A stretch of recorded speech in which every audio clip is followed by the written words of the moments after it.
ओम नमः शिवाय। मैं ज्योतिषाचार्य और लेखक प्रोफेसर रुद्र प्रसन्न महापात्र भुवनेश्वर उड़ीसा से बोल रहा हूँ। आज जो विषय के बारे में हम चर्चा करेंगे वो है नवांश में योग और गोचर। नवांश में योग और गोचर प्रश्न आया था मुझे यहाँ पे यूट्यूब में नहीं, किसी और स्थान से, कि सर हम नवांश में योग या गोचर देखें या ना देखें। ऐसे होता है जब आप शौकिया तौर पर ज्योतिष करेंगे। अगर ज्योतिष को अपना जीवन पूर्ण तरह से आप उत्सर्ग करेंगे तो ही शायद मेरी तरह थोड़ा बहुत कर पाएंगे। लिखाई पढ़ाई बोलना समझना समझ सकते हैं क्या चीज़ है। चलिए, नवांश एक सूक्ष्म कुंडली ही है। नवांश एक सूक्ष्म कुंडली ही है। आप देख लीजिए कि लग्न क्या है नवांश का। जातक में लग्न जो भी है, अगर नवांश कुंडली जातक कुंडली के अनुसार अष्टम भाव का लग्न बनता है, द्वादश भाव का लग्न बनता है या षष्ठ भाव के लग्न बनता है कि जब तक तीसरा भाव का भी, तो यह मान के चलिए जो आप कर्म पढ़ पा रहे हैं लग्न कुंडली से वो जरा सा इतना सही नहीं है। नवांश कुंडली एक बार देख लीजिए। थोड़ा आसान भाषा में बोलूं, अगर लग्न कुंडली का लग्न व्ययांश रोगांश या सिद्धांश 6, 8, 12 में गया हो तो ये एक अच्छा संकेत नहीं है। अगर नवांश कुंडली का लग्न जन्म कुंडली में पंचम भाव बन रहा हो, नवम भाव बन रहा हो और किसी केंद्र का चौथा, सातवां या 10वां का जो राशि बन रहा है कुंडली में, जन्म कुंडली में, उस राशि नवांश कुंडली में लग्न बन रहा है, तो चलिए वहां पे आप देख लीजिएगा जो नवांश है वो आपका लग्न कुंडली को थोड़ा बहुत सपोर्ट करेगा। और वहां सिर्फ लग्न कुंडली से देखकर भी आप जो फलादेश करेंगे, प्रेडिक्शन, वो कुछ हद तक सही भी होगा। तो ये पता चलता है कि आप जो कर्म आपको दिख रहा है, जैसे आप एक लोग को देख रहे हैं और उसको देख रहे हैं, अरे ये तो प्रोफेसर महापात्र तो मतलब देखने में बहुत भयंकर लगते हैं,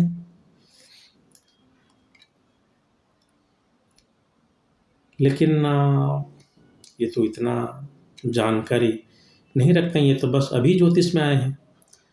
तो आप मुझे देख कर लगेगा कि हाँ हाँ बहुत, जब आप मेरे अंदर जाएंगे तो नहीं नहीं यार प्रोफेसर महापात्र तो कुछ है ही नहीं, एक महामूर्ख है, तो आपको कैसे पता चलेगा। तो बाहरी तरफ से जो है वो है आपका लग्न कुंडली, और जो सूक्ष्म कुंडली इसलिए बना जाता है। मैं बोलता हूँ कि चलिए ये आपका आत्मा का कर्म है, मन का कर्म है, जो आप पढ़ नहीं पा रहे हैं जातक में, वो आप नवांश से पढ़ सकते हैं। आते हैं विषय के ऊपर। बेशक देखिए योग और गोचर को नवांश में पहले शायद मैं बता चुका हूँ या मुझे सही तरह से याद नहीं। उच्च नीच दृष्टि जुक्ति सब आप नवांश में देख सकते हैं। मैं नहीं बोल रहा हूँ, गुरुवर केंद्र बोल रहे थे, और अभी जो भारतीय विद्याभवन या कहीं पे भी नवांश को एक कुंडली की तरह लिया जा रहा है। CS पटेल साहब थे, western Indian astrologer Chandulal Patel, वो नवांश के ऊपर अच्छे शोध किए हैं। बहुत सारे ऐसे टेक्निक वो दिए हैं जिसमें आप नवांश देख सकते हैं, लेकिन मूलतः आप ये पकड़ के चलिए कि नवांश एक सूक्ष्म कुंडली है, उसमें आप योग देख सकते हैं। नवांश में अगर आपका पितृशाप आ रहा है, आएगा। नवांश में आपका गज के श्री आ रहा है, आएगा। नवांश में कोई 3 ग्रह उच्च है, बहुत बढ़िया हो गया, वो उसको आप उच्च ही गने। अब देख लीजिए अगर वो लग्न कुंडली में 84 में अगर हैं तो बहुत अच्छे हैं, केंद्रीय त्रिकोण भाव में है। यहाँ पे त्रिकोण जो है, मैं धर्म त्रिकोण को बोल रहा हूँ, वैसे सब भाव त्रिकोणी है, धर्म अर्थ काम मोक्ष। फिर आपका अच्छा फल देंगे। इसीलिए तो है वर्गतम। निच्च का ग्रह अगर वर्गतम हो तो निच्च भंग हो गया। कोई भी घर ऐसे वर्गतम बन जाता है वो उच्च ही हो जाता है।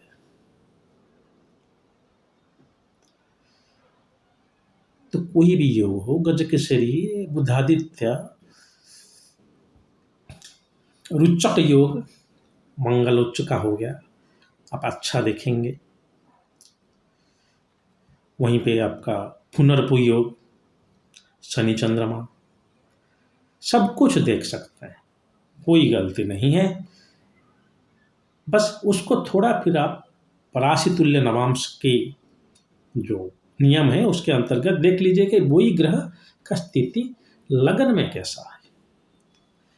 अब देखिएगा, अगर कोई भी एक ग्रह का अच्छा स्थिति नवांश से बन रहा हो, आपके उच्च नवांश में उच्च होना मतलब उच्च के नवांश में जाना, उच्च के नवांश में है, वो लगन में इतना बुरा नहीं होगा। कहाँ पे? जहाँ पे लग्न, नवांश का लग्न, कुंडली का लग्न से कुछ अच्छा बन रहा हो। अगर बुरा बन रहा तो हो सकता है। तो बेशक योग वगैरह कोई भी योग आप मानते होंगे, वैसे वी रमन साहब का जो है 300 इम्पोर्टेंट कॉम्बिनेशन, किसी किताब को मैं यहाँ पे प्रमोशन नहीं कर रहा हूँ, मुझे माफ़ कीजिएगा। डॉक्टर रमन है और गुरुवर के एन राव है, जिनसे किताब से मैं सीखा हूँ। मैं ही एकलव्य की तरह इनको गुरु मानता हूँ। किसी ऐसे गुरु के सम्मुख बैठे हुए मुझे वो मारपीट करते पढ़ाने का सौभाग्य मेरे भाग्य में नहीं रहा, इसीलिए शायद ज्योतिष में सीख नहीं पा रहा हूँ। बहुत सारे ऐसे योग के बारे में वर्णन है, आप वो नवांश में देख सकते हैं, लेकिन उसको थोड़ा लग्न कुंडली में देख लीजिएगा। आते हैं गोचर के ऊपर। वही एक उदाहरण ले लेते हैं, समझने में आसानी रहेगी। मेष लगन ही ले लेते हैं और आसानी रहेगी। मेष लगन की कुंडली में शनि मकर में बैठा हुआ है, मकर का स्वामी है, दसम भाव का स्वामी है और दसम में बैठा हुआ। नवांश में वो तुला के नवांश में गया है, मतलब तुला राशि में बैठा हुआ है। शनि उच्च का हो गया नवांश में, बहुत अच्छा हो गया। मैं बोलता हूँ उच्च नीच जुक्ति दृष्टि सब देखिए नवांश में। यहाँ पे एक चीज देखिए आप, जब शनि तुला के ऊपर गोचर करेगा तब भी आपका अच्छा होगा। देखिएगा, शनि का दशा चल रहा होना चाहिए, कोई भी दशा, जैसे सूक्ष्म प्राण में ले लीजिए आप, कोई दिक्कत नहीं।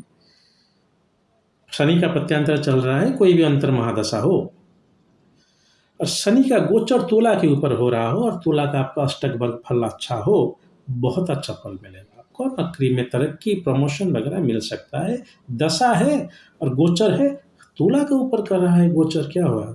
तुला राशि में शनि है आपका नवांश में, तो दो भाव हो गए एक ग्रह का।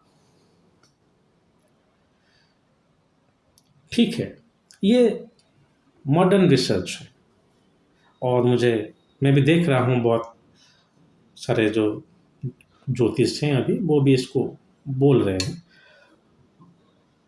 शनि आपके लिए अच्छा है या बुरा है, आप देख लीजिए। 10वां एकादश भाव का स्वामी है, 16 राशि है, यहाँ पे उच्च हो गया, तो तत्कालिक रूप से आपके लिए अच्छा हो गया।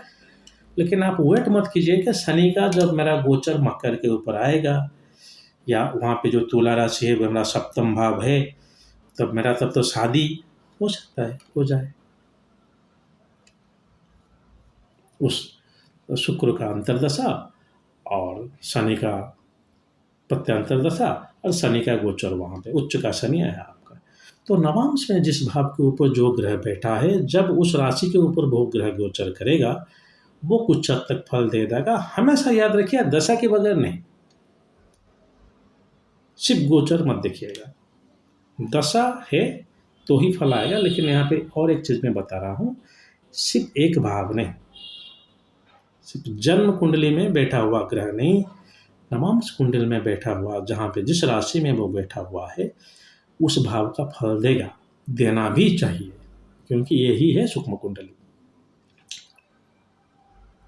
कितना देगा वो मैं नहीं बता सकता हूँ, शायद जन्म कुंडली में जो है वहाँ पे ज़्यादा दे सकता है, नवांश में कम या नवांश में ज़्यादा, वो मैं ज़्यादा कम वो मैं नहीं बता सकता हूँ, लेकिन दोनों का देने का वो सामर्थ्य रखता है।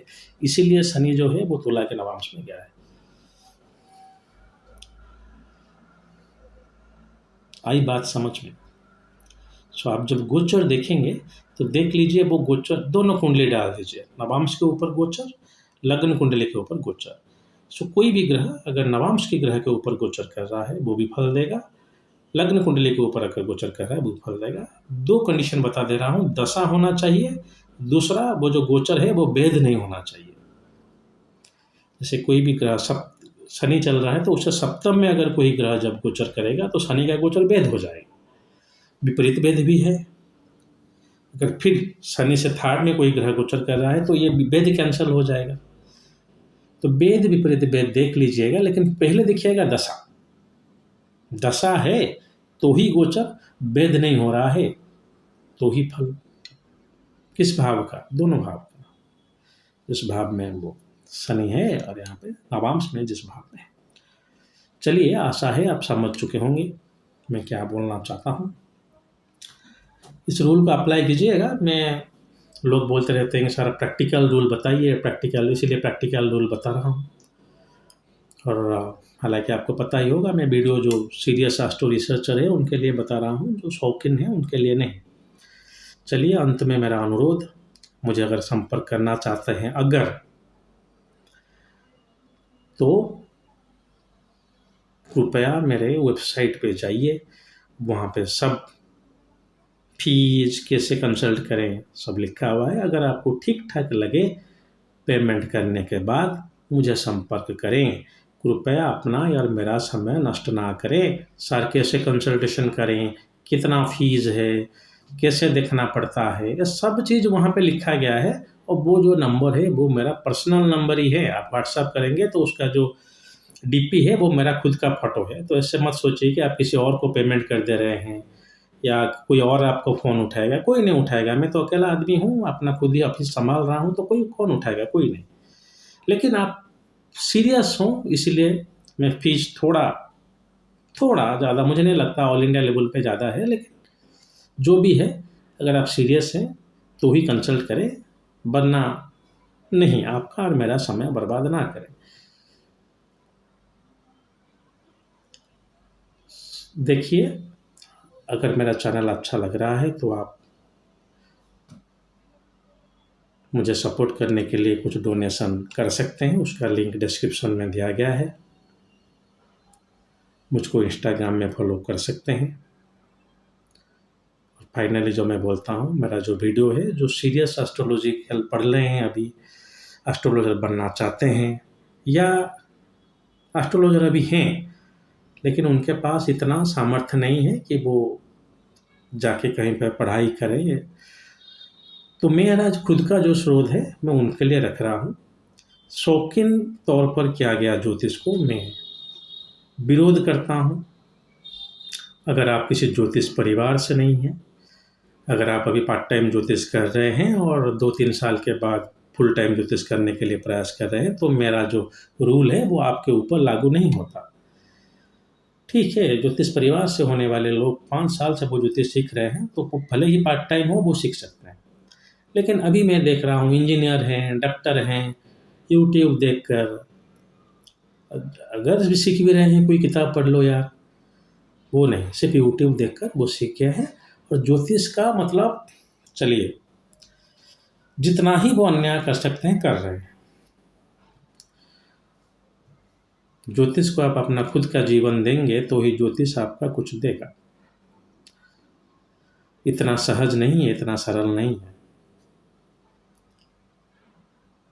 पूरा जीवन कम पड़ता है, शायद आप 1% भी ना सीख पाएँ। इसलिए आपका समय का सदुपयोग करें और शौकीन तौर पर ज्योतिष ना करते हुए ज्योतिष का मर्यादा रखें। चलिए आज के लिए इतना ही। अगर महादेव ने चाहा तो और एक वीडियो के साथ बहुत जल्द आपके सामने उपस्थित होऊंगा। आज के लिए आज्ञा दीजिए। ओम नमः शिवाय।